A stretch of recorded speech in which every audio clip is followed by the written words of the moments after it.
But here's this roadrunner. So the custodian said he would clean a little bit, and he'd come back and worship, and the roadrunner would come over and worship with him and all that stuff.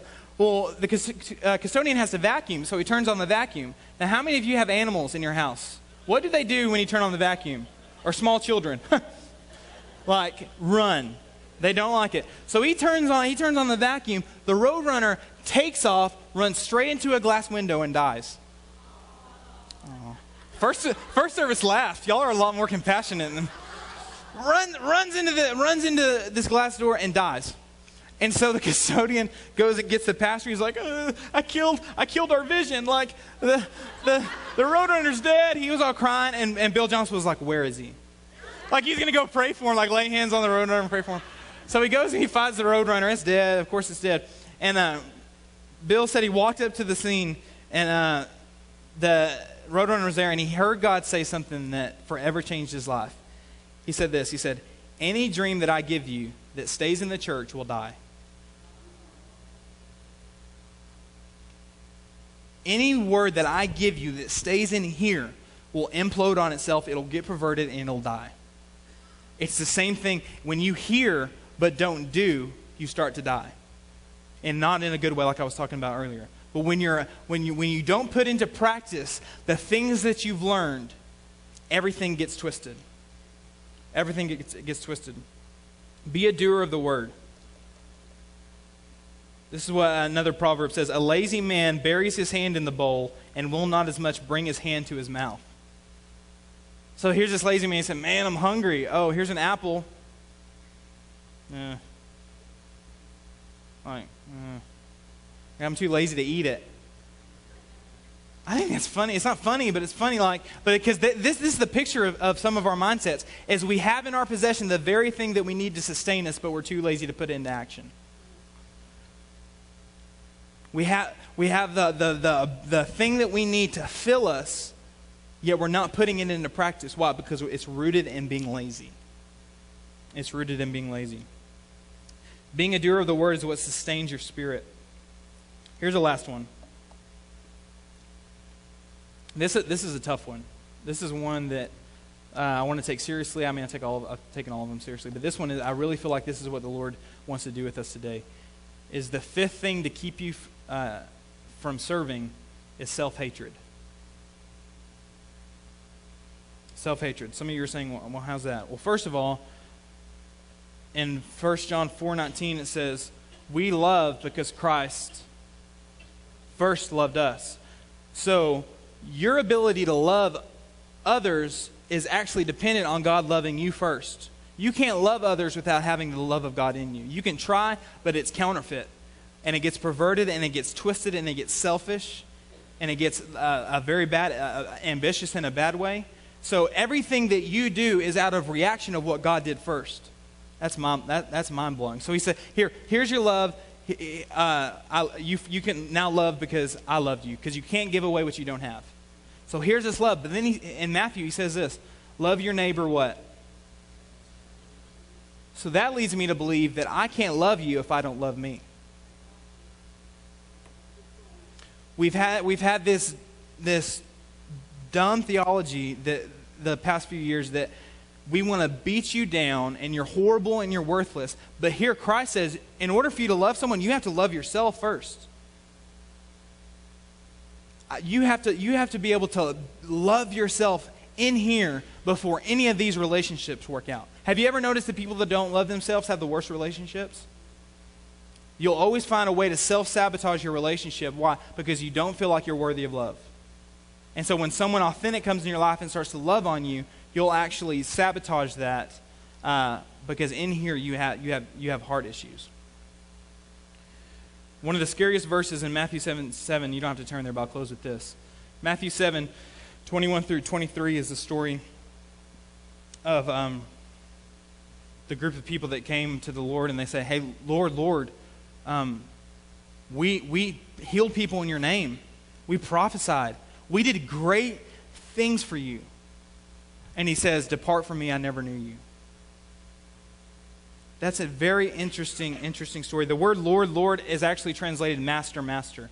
It's actually the way that a servant would refer to his boss or whatever the word is. So he's sitting here saying, Lord, Lord, or Master, Master, look at all the stuff I did. And he's sitting here and he says, depart from me, I never knew you. That word knew in the Greek is the word genosko. It's also the word yada. That's where when we say yada, yada, yada, it means I know, I know, I know. That's really, really interesting. But if you do a word study on that word, the word knew is actually to know through experience as in an intimate relationship. You remember in Genesis it says Adam knew Eve and she conceived? It's this engaging of a relationship. It's this, I know this person more than I know anyone else through experience. Through experience. Like I know of Peyton Manning, but I don't know Peyton Manning.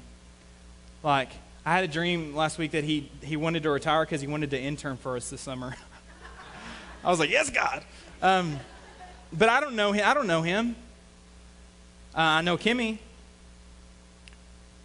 Now, I know Kimmy in a different way than I know Peyton Manning. I know Kimmy through experience. I know Peyton Manning through theory and knowledge. See, a lot of us know God through knowledge but not experience.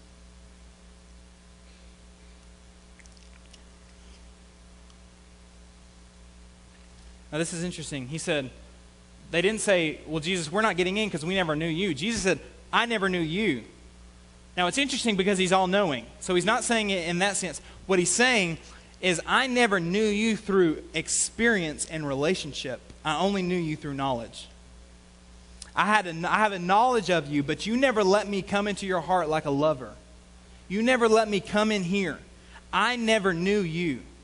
So that means inheriting the kingdom isn't based on who you know, it's based on what he knows. That's a theological rabbit, isn't it? Maybe one day we'll look at that next time I preach. You ever been to the Grand Canyon? Who's been in here has been in the Grand Canyon? I've been to the Grand Canyon when I drove out to California. We stopped and looked. How many of you have seen pictures of the Grand Canyon on the internet?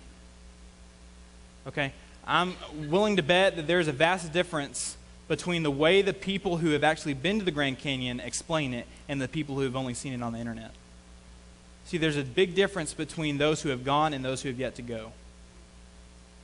There's a difference, because here's the thing. Did you know that I went to the Grand Canyon? I can't tell you depths and elevations and widths and rivers and things like that. I've seen it, but I can't explain it. But you can be sitting in Texas and on the internet and be an expert. Why? Because you read a lot about it. Just because you read a lot about God doesn't mean you know him. Just because you can quote verses to me doesn't impress me. What I want to see is how deep in here did you let him work? How deep in your heart? When worship, do you just get undone? And when the Lord comes in the room, do you just get undignified? That's what I love seeing. Is I don't care about theology degrees and things like that.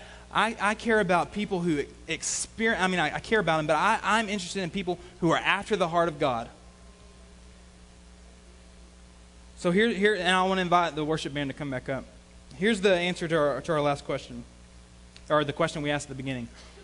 What does it mean to be a true servant of God? Because for a lot of us, when we think of servant, this is what we think of. I've got to serve in children's ministry. I'm serving in youth. I got to serve as the altar ministry. Which, here's the thing: that is being a servant. Yes, and that is something that we are pushing, and that's not something I'm making light of. But there's also another side to that coin.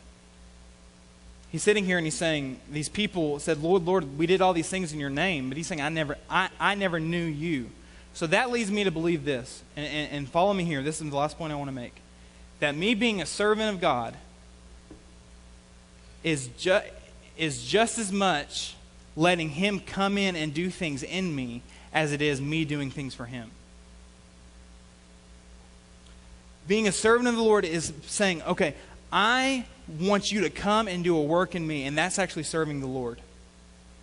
Just as much as it is working. See, to the degree, how should I say this? To the degree that you want him to the degree that he works in your heart, to that degree will he work through your hands. The problem is when we were trying to do ministry, but we haven't had an encounter here. And what we turn into is fake. We want everyone else to think that we're righteous, but in here we really don't know the minister, but we're trying to minister. It's a lot easier in ministry